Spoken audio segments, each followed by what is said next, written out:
Good evening, everyone. Hiya. Hi. Hello. Are you all right? Take 3. Yeah.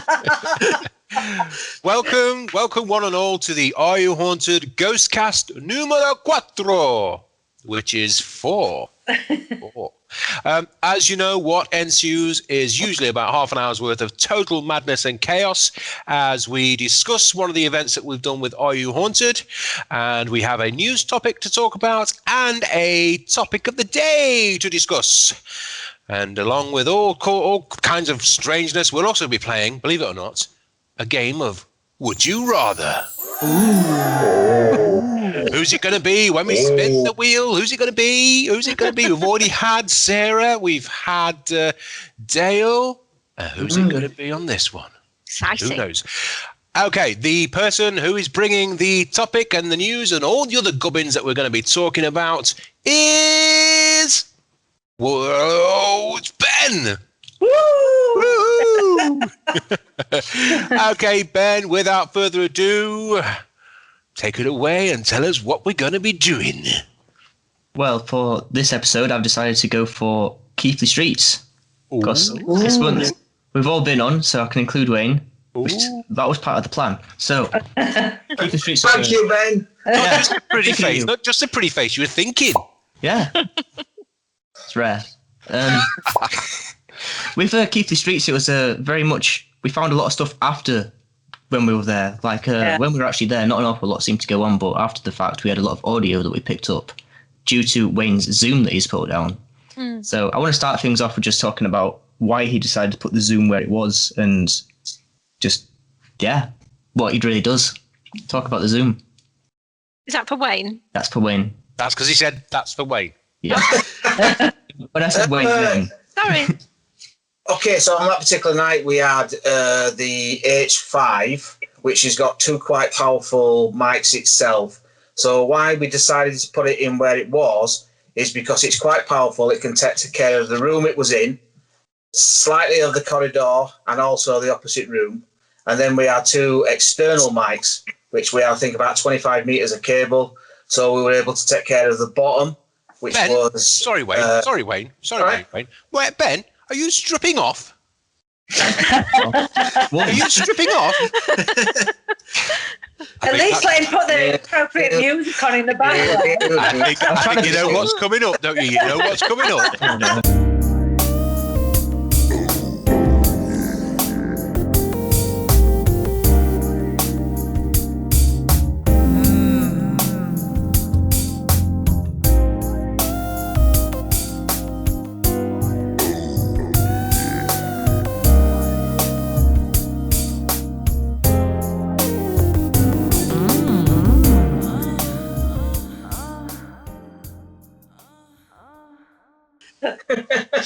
Carry on, Wayne.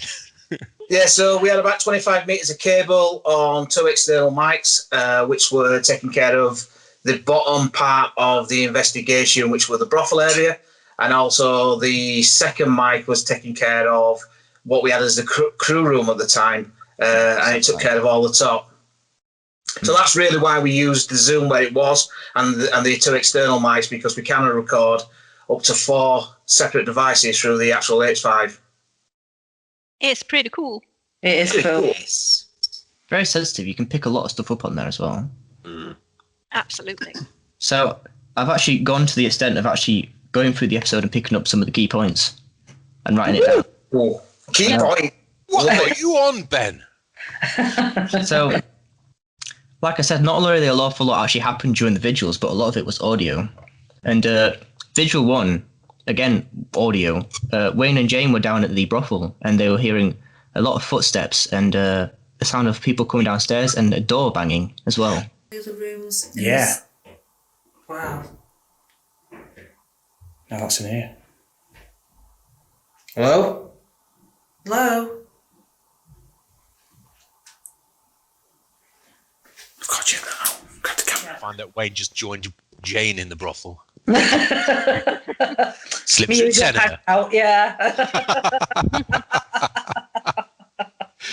Where else would you want to be on a Saturday night? With Jane, I can think of other places. Oi, watch it. Oh, Yeah. meow.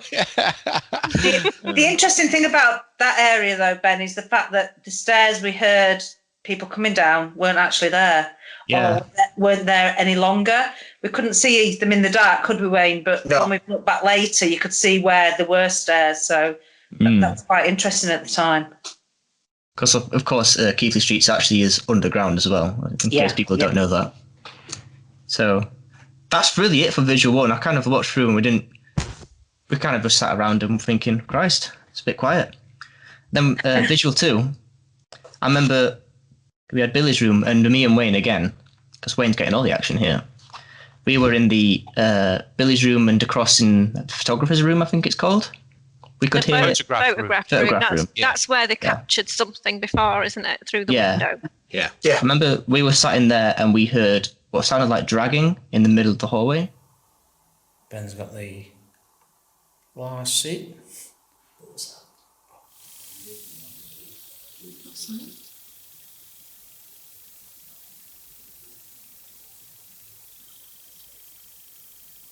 Oh, weird. I don't even know how to even explain what that sounded like. I think it was like a dragging noise, but like somebody dragging a sack or something. Did you hear something dragging?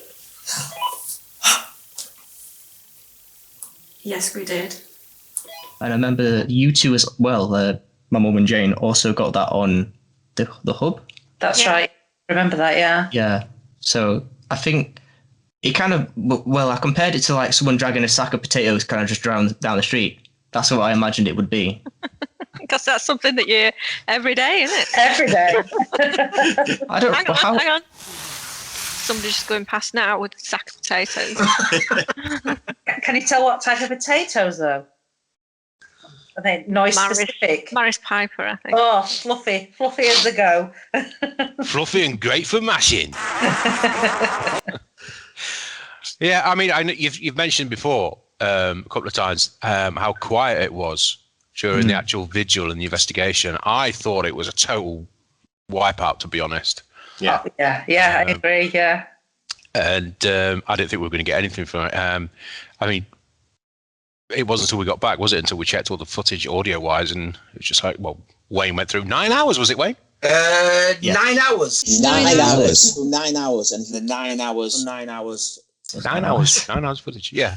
I remember we were quite deflated, weren't we, when we were leaving, because it looked fantastic. Yeah. Yeah. And we'd heard all the stories, which were fantastic.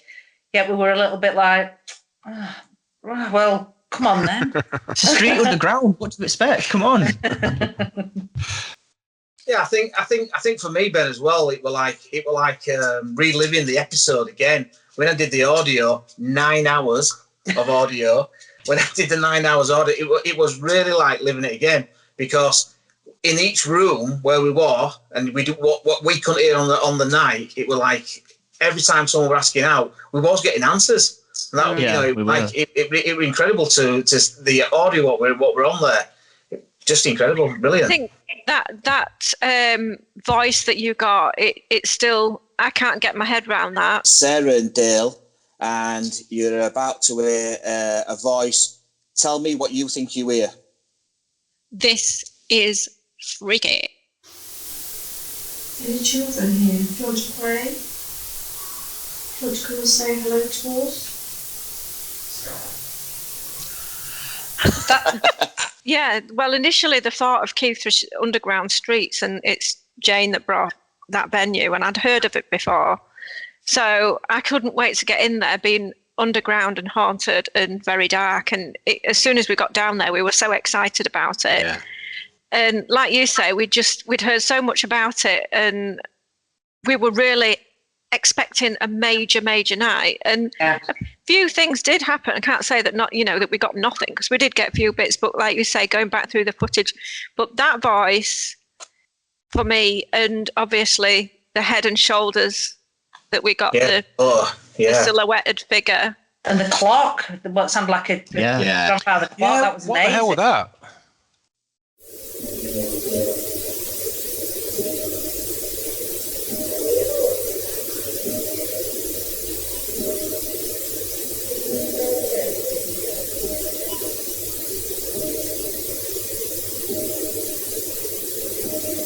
What the hell? What else could that be? What the frick is that? It sounds to me like a cross between somebody hitting a frying pan with a spoon and something electronic. Does that make sense? Chiming. Really strange thing, that. Yeah, I mean, I didn't really, when I was listening to it, I didn't really think, but when you said, Phil, at the time you said it actually sounded like a clock. When I go back through it, I think, yeah, absolutely, yeah, clock, yeah.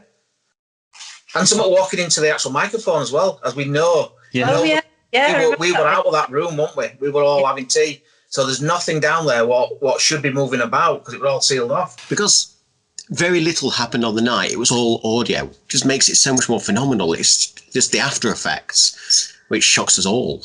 I think one thing's for sure is that out of all of the places that we've been, and I've always said that we would never return to a venue once we filmed it, I definitely do want to go back to Keighley Street. Yeah, I agree. I want to be able to go back to what we called the photograph room and set everything back up and try and recreate if we can. Yeah. And it would like that gravel surface as well, wasn't it? So it like scuffing. Yeah. Like the running away. So it's like you say, you were chasing it, but never ever catching up to it. And then when you walked away or walked out of the room, you could hear the scuffling again. It's like as we walked out of the room, someone had followed us out and then scuffled. And as we turned back round to try and catch it, it scuffled back off into the darkness. Yeah. So what did you think then, Ben? Because obviously you brought the venue, so must have made an impression for you. I think that when we go back, you do actually... We're remembering it a bit wrong, I think. We got quite a lot of audio that night. I mean, on Visual 3, I mean, my dad and Jane managed to get some coughing while sat in Billy's room, and that really freaked him out for a good 10 or so minutes. What's that? I believe this was the end of the night in the final vigil. It was Jane and my dad sat in the photograph room, the photos being taken, and as my dad's shuffling around readjusting his camera, you can see what appears to be head and shoulders of a figure stood just outside the room, staring in. Very creepy. We've watched it back endless times and we can't really figure out what it is. What? Just dropped quite a bit. Yeah.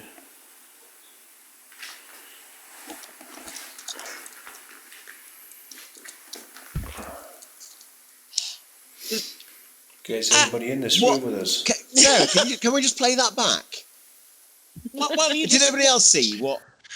Yeah, that was very strange because there was definitely nothing there when we walked into that room. No. And I think you can see on the camera there's nothing there at one point. And like you say, I was messing about with my camera because I wasn't happy with the way it was looking or the way it was doing something. And it's there it's there 1 second and then it's not there the next kind of thing. Yeah, and people have got to appreciate the fact that we were in darkness, so our view was completely different anyway. So it was just so weird looking back at that. I think that's quite important to say, isn't it? That it's pitch black and the figure, the light that you can see through, like the windows, if you like, of the shop that you're in, across to where what would be Billy's room, which was like I think it was like a tack room or a stable area or something like that. Yeah. The light that you can see is from the infrared CCTV camera that was in that room. That's lighting up through the windows, and that figure is silhouetted against that light. And the other thing that I'll mention is that I did look back through CCTV that was looking down the corridor. So you'd got Billy's room on the left and the photograph room on the right. And if you remember, you two started off in Billy's room and then you crossed the corridor straight into the photograph room. And I watched you on the CCTV walk into that room, and I watched it right the way along till the end of the vigil. And obviously nobody came into shot on CCTV in that area either. So whatever it was, it must have been in that room with you. Great. Just to make you feel a bit better. Yeah. But yeah, as you say, we couldn't see anything. If we the only time we can see anything in night vision, I mean in the dark when we're doing the investigations, is through the camera's screens through the night vision. Yeah. Otherwise, we can't see a thing. So that's why we didn't see a thing in there. And obviously, I wasn't concentrating on my screen because I was doing something with the camera and moving it around. So you'd have known if I'd have seen it. Yes, Jane, a bit of a screamer. Also worth to note that the original picture that we got, which was looking down the hallway, where it shows the face, through the little checkered square thingy-madoodle that they've got going on. Window. Yeah, that thing. Yeah. The face that's there seems to be in near enough the same position as the the figure we got. Yeah. The Very coincidental. The person who took the photograph has also said that. Confirmed Very that. weird. Yeah. Very Loved weird. it. Loved the place. Yeah. And it's just made me so excited, and I really do hope that we get an opportunity to go back. Yeah, definitely. Are we all up for it? We all up for it. Definitely. Just to recreate that photograph is one thing. Just to go back to never mind put all the audio to one side. It's just need to see what we're down there. Yeah. Right, before we carry on doing anything else, I had a little message come through to me a couple of days ago from one of our friends who we met in Leeds when we went on a Veritas event. Yeah? Mark Richards. His daughter, Emily, if you remember at Halloween, we ran some competitions and we had some little they were called squishies. Can you remember the ghost and skeleton? Yeah. And she won one of the squishies and we sent it out. Now, apparently she's a big fan of the show.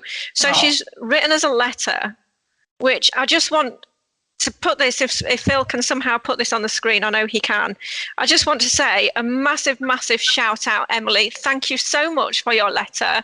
It is so nice. We love it. And it really did cheer us up with everything that we're going through right now with the lockdown. It put a big smile on my face. So thank you for sending it. And hopefully soon, when all of this chaos is over in the world, we'll get to meet you. Yes. Thank you, Emily. Yes, thank you, Emily. In the letter, she's drawn pictures of us, which is great. So just for you, Emily, as a special treat, this is what we look like with your faces that you've drawn of the crew in your letter. So this is Wayne. This is Jane. This is what Dale looks like. Not much difference. This is Ben. This is Sarah. And this is me. Excellent. Thank you very much. And as Sarah says, hopefully we'll get to see you soon at some point.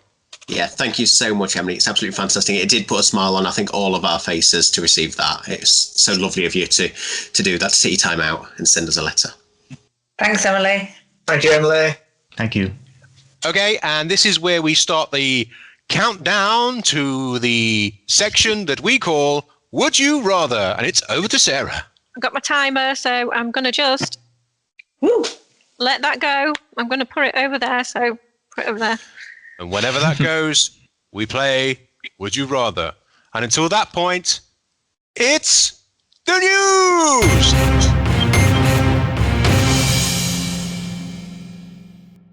Right, Benji, as you know, it is your choice for the news topic. So, wise one, let us know what we're talking about, please. Okay, so I've managed to find, I've got the actual article here. I found a image from, well, a photo even, from 1991 from Norwich Cathedral. And it's a image taken down one of the long hallways. And you can see what looks like two different figures, one being a small boy who looks very, very white and glowing kind of thing. And then further off in distance looks like a very tall man dressed fully in black and looks quite terrifying. And the woman who took the picture actually states that neither were there when she took the photo. I take it we've all seen this photo, guys? Yes. Yeah. Okay. Wayne, what do you think it is? Right. Well, the photograph's not my specialty. I'm probably more Dale, Sarah. But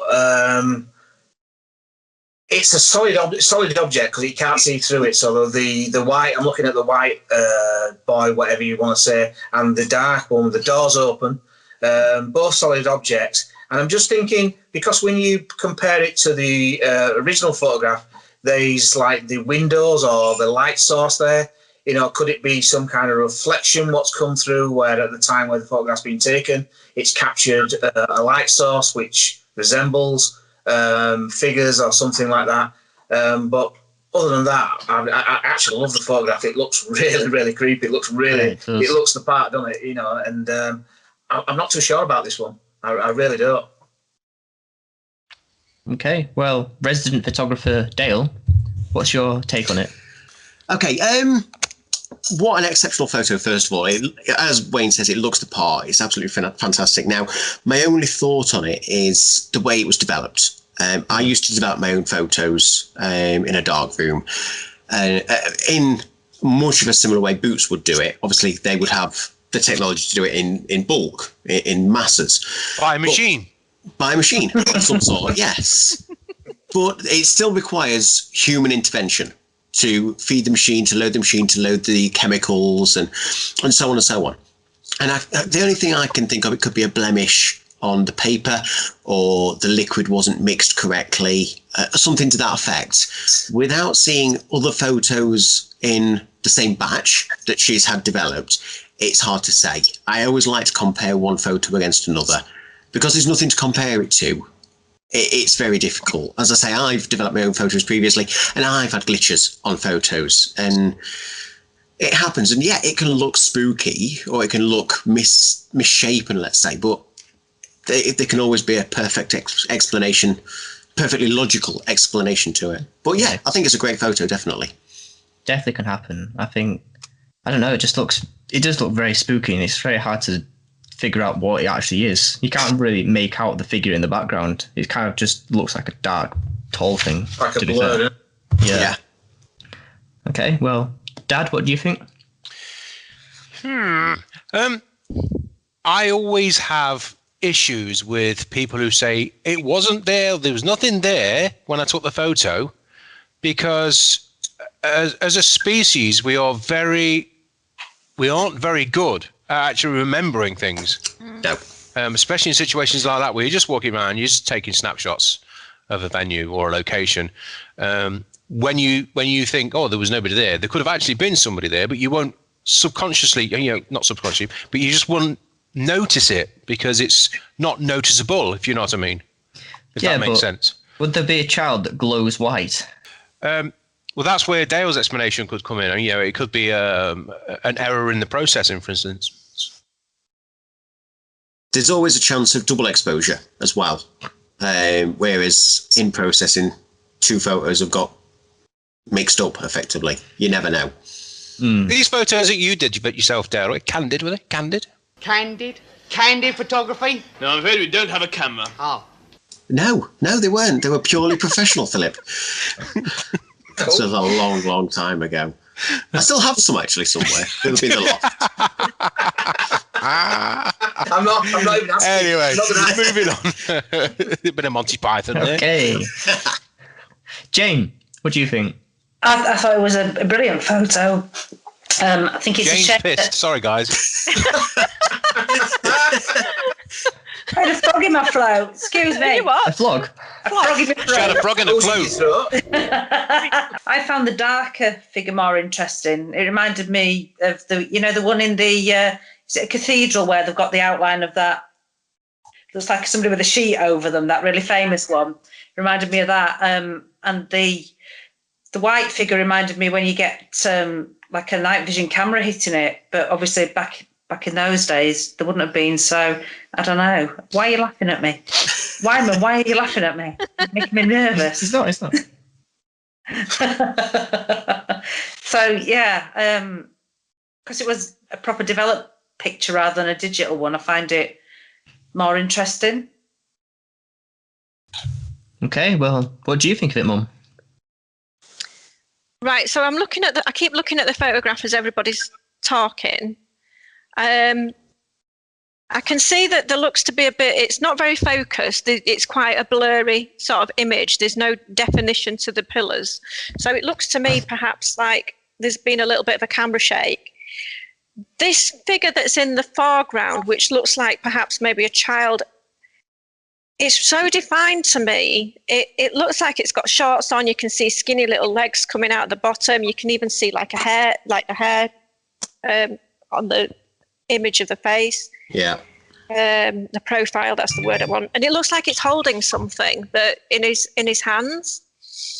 So looks like a toy, like he's playing with something. yeah. Now Dale mentioned double exposure. I don't think it would be, because it looks quite solid. You can't see through it. You can't see anything overlaid over it.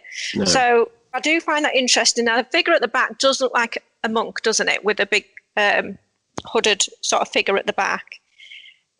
It could be that it's just a bit of like pareidolia in the background. It could be something it could else. be anything. That as like a shadow, but I do find it a really interesting photograph. And the other thing that I like about it is that this is just coming out now. This was taken years and years and years ago, and it's coming out now. It's not, you know what I mean? Why bring it out now? So I quite like that fact as well, that it's just suddenly come to light. Well, Very as strange. Toya Wilcox would say, it's a mystery. So what are we thinking? Yes or no? My dad, go on. Ooh. Oh. On the fence. Wayne? Yeah, absolutely. We can't compare it against anything. Fantastic photograph, so definitely. Okay, Dale? It's a no for me. From my experience as a photographer, I just don't think it's anything paranormal. Mum? Meow. I'm going to go like that because I want to see more. I'd like more information about it. Jane? Agreed. We need to see the before and the after. Can we actually see your friggin' thumb? Move your thumb into your face. It's right in the middle of my screen. It's not here. It's right on the edge. Move it to the right, left. Move it to the left. That's There you it. Here we go, Janie. Nice one. It's better we can't see your face. You're rotten. Love you, Jane. What, Jane or Dale? Oh, Ben? Ben. Ben? Yeah? Ben? Ben! I'm not too sure. I do want to say yes. There you go. I want to say yes, because I think we're very sceptical about things as well. I think a ghost could be stood in front of us and we still think it's just some fella, isn't it? So Some bloke, innit? True, just some guy that's just rocked up and just walked out. Yeah. So we're very sceptical, but I think across the board we have to maybe see a bit more, won't we? Yeah. And that was the news.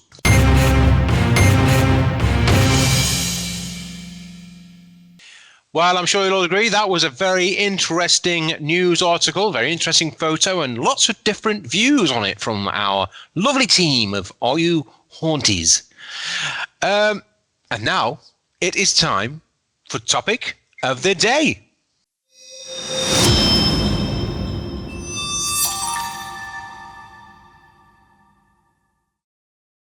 Topic of the day, topic of the day, topic of the day, take it away. Then you are the hostess with the mostest, so what is topic of the day? Okay, so my topic of the day today is, it's actually related to Keithley a little bit, but if a person has departed in like a building a while ago, and then the building has then since changed, would that departed person, ghost or whatever you want to call it, be walking around the building that they remember, or as it is today? Is this why we see them walking through like walls, maybe, or do they just choose to do that because they can? So basically you're saying a ghost thinks, oh, I can't be bothered to walk round, I'm just going to go through it because I can. Or do they just see it as it used to be and just kind of... So they don't see the modern building? Yeah. Oh, okay. Good question. It's a good question. Interesting. Good question. Mum. Yeah. Oh, right. Okay. I would like to think that ghost is not physical, because it can't be physical, but I like to think that it thinks, okay, yeah, I'm just going to walk through the wall because I can. However, do you hear that noise? Oh my word, it's time to play Would You Rather. Would you rather? Would you rather? Would you rather? And before anybody starts, here are the titles.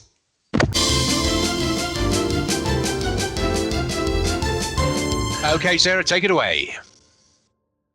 Oh, it's me, actually. What? One second. Let me just get into my phone. Spinny things. Spinny the wheel. I've got the spinny the wheel. Oh, no, I haven't. I can't spin the wheel. Where is To the code. There we are. There's spin the wheel. Spinny the wheel. There is spin the wheel. And I get my bits and pieces mixed up there.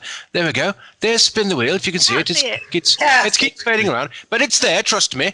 I'm going to press it, and it will spin a wheel and randomly land on one of us to ask the question: would you rather?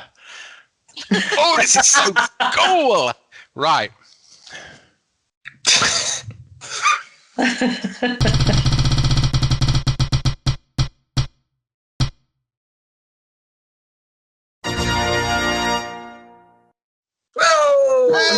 Doing everything this episode. How fitting. Crikey. So he's done everything so far. Now he's got a blinking question of, would you rather? Whew. God, I have to be prepared. Are you prepared, Ben? Yes. Probably not. Oh, he is? Right, okay. Wow. Of course I am. Come on now. So, my would you rather question. If you had the choice... With some excitement. I did. Oh. As exciting as I get. So, my would you rather question is, would you rather have scales or fur? Scales or fur? Oh. Go on, Dale. Why would you want scales? Who would want scales? Why? What's the purpose for scales? Judging by Dale's haircut and how close it is, it looks like he's got scales anyway. Oh no, scabies. My mistake. No, why would you want scales? Fur, obviously. Keep warm, you get snuggly. You don't need a furry blanket. Just but yourself. fur... It's itchy. Fur. Fur could be itchy. Butt fur. Butt fur. Did he say butt fur? Who heard him say butt fur? I heard him say butt fur. Itchy. So you would like butt fur, would you, Dale? I just like fur. Don't want scales. I would want scales. Oh, okay, fair enough. Okay. All right, wait. I'm on my scales now just because I don't want butt fur. All right, Jane. Well, if I wasn't living in water, fur, I guess. If you wasn't living in water? Yeah. Do you live in water? Scales. She does, actually. What's going on? She's got a foot of sewage in her house. Did you say house? Downstairs, yeah. Because it sounded remarkably like arse. I thought it said arse. We're back to butt fur again now, aren't we? What a sewage in her arse. A foot of sewage in her arse. Oh my word. Mine boggles.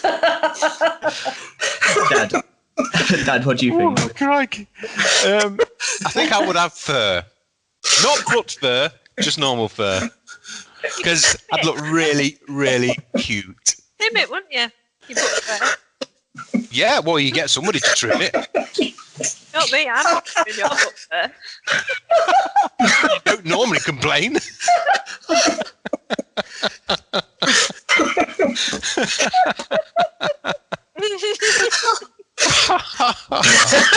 Oh dear. Oh dear, oh dear. Anyway, can we get back to, let's get back to more normality. Enough of butt fur and scales. What were we talking about, Ben?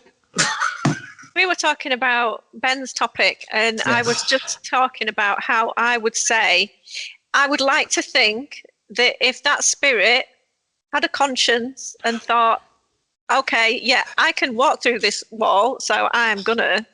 That would be a nice thought, wouldn't it? You know? Yeah. But I think probably not. I think that it would be that it's just retracing the building layout as it used to be. That's my opinion. Good question. Right, Jane, what do you think? I think pretty similar, actually. So if it's an active spirit, it probably just retrace where it used to go. Short and sweet. Dad? Yeah. Who's that voice in the background? I just heard a voice. Is that Donna? I think it sounded like Donna. Was it? Bane's got voices in the background. Ooh. I think it will probably still be seeing the world as it used to see the world. So to me, it will be walking the same route that it used to walk when the building that it used to live in was there. So does that mean that he wouldn't see us then? That's a good point. How do we know that they do see us? Well, they answer our questions, obviously. So no, they might just hear us. Oh, there you go. There's my 2 cents. Yes, that's it. Yeah. Dale. I don't think they see us, and I don't think they see the new building. So yeah, I think they follow the path that they used to walk. Simple as. As has been said, I think they can hear us, but I think that's the limit. I don't think they see us. Wayne? Yeah, totally agree with what Sarah's saying there, is because if they passed over, they're either stuck where they are, or they've chose to stay there. If they chose to stay there, they're seeing it as they seen it when they was alive, so something beautiful. However, there's a lot of evidence to say that when somebody starts to renovate or pull walls down, is the activity increases. So if that's the case, then they're obviously seeing the new bits being pulled down or replaced, if that makes sense. So yeah, are they getting frustrated? Are they getting frustrated because they can't find the way where they used to be? Absolutely. Yeah, so a little bit of both. Yeah, there's records of that being happening, isn't it? Yeah. Activity always happens when they're renovating a building, pulling something down or rebuilding, like Phil says, where there once was a doorway, put a wall there. Is that the frustration now that we're actually blocking their pathway? Interesting. Good question. Very good question, Ben. Good question, Ben. And that, dear viewers, was the topic of the day.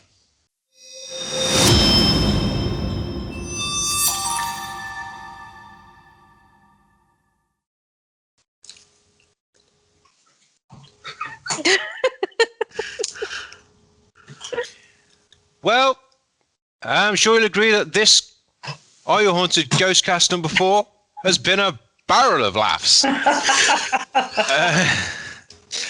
Many thanks for watching. If you've not seen the Keithley Street episode, which Ben has had us talking about, then please do catch it. It is on YouTube, so you can get it on our YouTube channel, as are all the other Are You Haunted episodes and some of the Ghostcasts. Thank you, Ben, very much indeed for bringing those topics and the news and the investigation venue. Well done. The next Are You Haunted GhostCast, which will be in 2 weeks after this one airs, it will be Dale's turn. God help us. God help us, yeah. Oh dear. So if I were you, I'd be doing something else when that. Apart from that, thanks everybody for coming and joining in as usual. Thank you. It's been a pleasure. All you guys at home, do take care of yourselves, stay safe, and we'll see you on the next Are You Haunted GhostCast. Bye. Bye.